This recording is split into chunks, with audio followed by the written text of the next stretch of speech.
Well, another 85,000 Americans lost their jobs last month, and the unemployment rate is still stuck at that 10% figure. But the Forbes team has a plan to get Americans working again.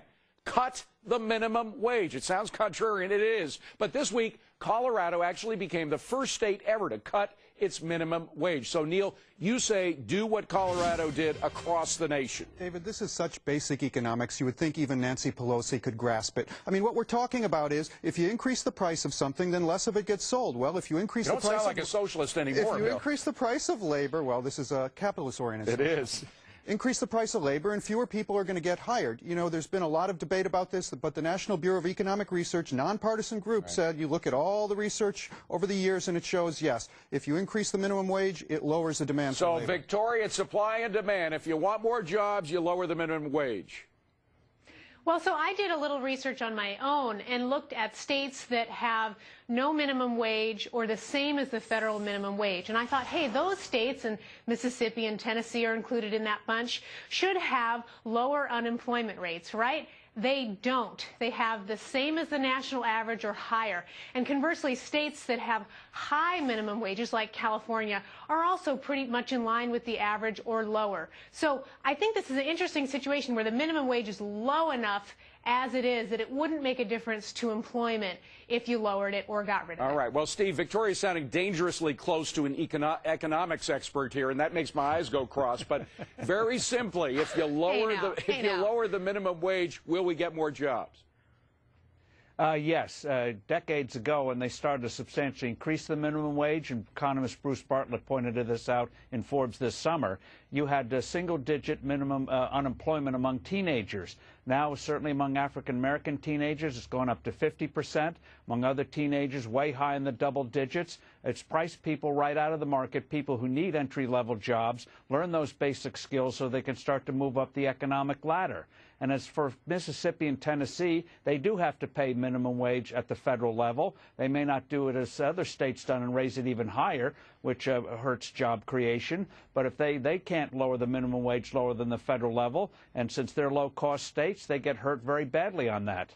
And, Mike, I'm amazed that Colorado did it. There's so much political pressure against lowering the minimum wage, but they did it, and they're going to be a good experiment. If it pays off there, maybe it should pay off everywhere. It'll help a little bit, David, but not as much as it should. And the reason is a lot of local governments require companies that they hire to do work for the towns, like landscaping, work in schools, they require those companies to pay union wages. So the benefits of lower minimum wages... Which is what President Obama is demanding now for the stimulus program. And those costs get pushed onto taxpayers through higher property taxes, so the benefits aren't what they should be. What do you think, Bill? I think we've got to do two things for people with low job skills. Number one, repeal the minimum wage outright. It shouldn't be against the law to get employment. If your economic value is $6 right now, so you should be allowed to pay 10% an hour, or 10 cents an hour if you want?